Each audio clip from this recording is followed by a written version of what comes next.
Well, hello everyone. This is Al Fadi, and welcome back to a continuation of this amazing video series. Thank you for all of your, of course, interactions with us and comments. Obviously, the series that we're referring to is Mecca, a search for a place. And so far, we laid out enough information to show that the historical narrative about Mecca cannot be true if we rely on the standard Islamic narrative. Today, we're going to start a series of videos to debunk many of these narratives, including with the historical one. With that in mind, of course, we turn our attention to our dear brother, Dr. J. Dr. J, welcome back. And today, I guess we are going to start debunking some of these narratives. Yes, and we need to do that because there are Muslims who are coming up with, hey, listen, you say there's no Muhammad. Yes, we have found Muhammad. In fact, let's look at the history. Muhammad is well known, and Mecca is well known, and Islam is well known, and the Quran is well known long before the 7th century, especially Mecca. Now, of course, Muhammad would have not been well known in the Quran, but Mecca, they have to find Mecca because Mecca is a place. Mecca has geographical location, it has coordinates, and it is claimed it has a history that goes right back to Adam and Eve from the very beginning. So they've got to find some kind of support. And they have been troving through trying to find any reference to this. And they have found 3 references historically for Mecca. Now, Ian D. Morris, I don't know if you know that name. Ian D. Morris has really been on my radar. He has probably done the best work of debunking everyone. So what I'm going to be sharing with you comes from both Ian D. Morris and also Dan Gibson on Makaraba. But let's go with what we're finding, and let's look at the first one. And this one, it has to do with Agatharchides. I hope I've pronounced it correctly.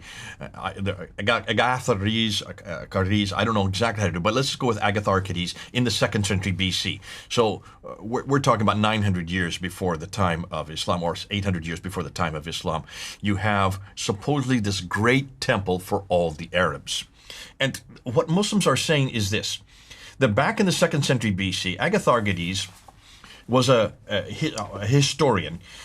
He referred to this temple for all Arabs. I've blackened it in there. I made it bold there so you can see that that's the phrase we're looking at. This temple for all Arabs, and he locates it 90 kilometers from the Tiran Island. Well, we know where the Tiran Island is there. You can see it on the map. It's right there at the opening of the Gulf of Aqaba. There's the Gulf of Aqaba. And the Tiran Island is well known. It's always been there. There's lots of historical support for it. Remember we talked about earlier in another episode about all the ports along the western coast. Well, when they got up to at the top of the Egyptian coast, they went across to the Tiran Islands, and that's how they found their way into Aqaba to get all the way up to what is Eilat today before they went on up to Petra. That's how they get to their trade up through Petra. So the Tiran Island is well documented. And according to Agatharchides in the 2nd century, there was this temple for all the Arabs, and that's what rings the bell. Temple must be the Masjid al-Haram, or the Kaaba, because early name was temple, now we call it the Kaaba today in Arabic. That's what it's referring to. Well, that's okay until you look at a map, and that's why we're going to look at the map again. Take a look at the map and see what we find. Now, Wadi Ainuna is 90 kilometers away. That is 90 kilometers away. And there is a temple. It is well known. This is part of Arabia Petraea. This is the Roman era. This is the Roman part. What is today Arabia Petraea? This is where, remember we talked about this Noam project. The Noam project that Mohammed bin Salman is putting together. This is the area that he's actually using. We know that the Tiran Island going right up to Tabuk will be that line that'll be 110 miles long. Well, so we're in the same area. Well, this has an enormous amount of history. And the history is very clear that there is a temple in Wadi Ainuna up in the wadi. It comes up the wadi. Wadi means like a gully or place where water runs down. And it's up on the top of that wadi is this temple. And it was there in the 2nd century BC. Now, here's a problem. What about Petra? I mean, could we shift this line to get it towards Petra, or this is part of the Petraean, region? Basically? Arabia Petraea is the name of the whole area. We're going to get to that. Just let's stop because we're going to answer that question when we get a little further on. But where is Wadi Ainuna in relation to Mecca? Well, to do that, we need to look at this map here, and there is Wadi Ainuna. There is Mecca. How many kilometers do you see? 962 kilometers further south is Mecca. So what Argathargades was referring to had nothing to do with Mecca. So let's go back then to this reference to all the Arabs. Because everybody says, all the Arabs, that must mean Mecca because that's part of Arabia. No, it wasn't.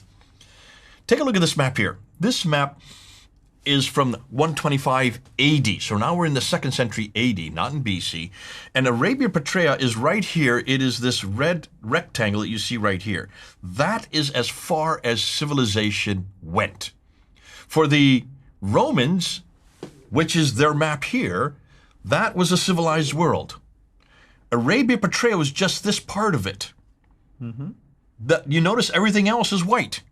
That was all barbaric. That was uncivilized. Anything further east and anything further south, except for Petra. Petra's right there. See, Petra is right there in Arabia. That's why it's named Arabia Petraea, because of Petra, answering your question. So where is Wadi Ainuna? Wadi Ainuna is right there.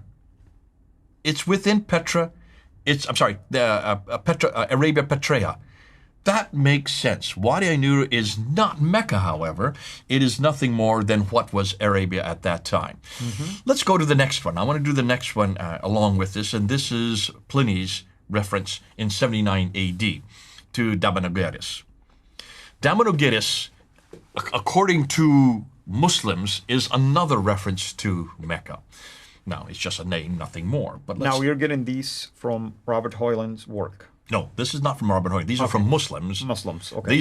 Robert Hoyland doesn't say anything about this. Okay. I just want to clarify the source. Yeah, that's all. These are Muslims who are making this claim, and Ian de Moris who's debunking every one of them. Got it.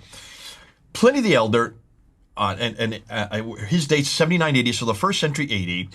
He talks. He's quoting a Mauritanian scholar who's named Juba II. Living in Rome. So he's up in Rome and he's quoting him, and he talks about the Arabian Peninsula. And he mentions that one of the places in his description was a reference to Damanogeris Regio. Damanogeris Regio is an important place. He doesn't say much more than that. In 1970, Herman von Wissmann, a geographer, proposed that this was the territory belonging to the Qurayshi as well as Mecca and its environs. And as a result, the Muslims grabbed on this and they start putting it up all over the world. And now it's on the internet, now that the internet has been invented. And everybody is saying this is another proof for what we now know today as Mecca, or what was always known as Mecca. Here's the problem, and Ian de Moris puts this out. Read what Juba II says. Just look at those arrows. That is what Juba II is talking about. He talks about the Kharaks. That's the city. Khaybar today, and he's talking about coming down the western coast of this is the Persian Gulf, going up through the Straits of Hormuz, down through Oman, and stopping there. As he's going along that route, he drops in the name Damanogeris. Do you see a problem with that? Where's Mecca, and where is Damanogeris? Mecca on the other side. Could it be that they confused Kharaks with Quraysh? They thought Kharaks was Khaybar over here. They thought it was over this side. No, this is the Kharaks that is in what is today Iraq. That's the Iraqian capital, because nobody really cared about this. There would be Juba II would never have come down the western coast. He was coming down the eastern coast of Arabia. They've got the wrong coast, and that's why today we no longer do that. It's the eastern coast. Now, in the next episode, I want to really debunk the most important theory about Mecca, the most important claim, and that is Makaraba. That's going to take a little bit more time, so that's why I didn't put it with these two here. But so you can see, Agatharchides and Damanogeris, coming from Juba II, both of them have been completely debunked just by looking at a map and following what the places that they name. We're going to do the same thing with Makaraba in the next episode. Wonderful. Thank you so much, brother. Hopefully everyone is enjoying this. Make sure you look at these videos, folks, one by one, because each one will contain primarily one at least issue that we're trying to debunk. If it is too short, sometimes we add a second one. So hopefully you will find them helpful in your own work and your own research. Until we meet again next time, God bless you. Thank you for watching this video. Be sure to like and subscribe to our channel CIRA International, and click on the bell so that you receive notifications whenever we publish a new video or go live. I would also like to appeal to you to consider becoming a Patreon patron by clicking the link right below. By doing so, you can give towards the production of these videos. There are also other options for you where you can give to our channel. I thank you from the bottom of my heart.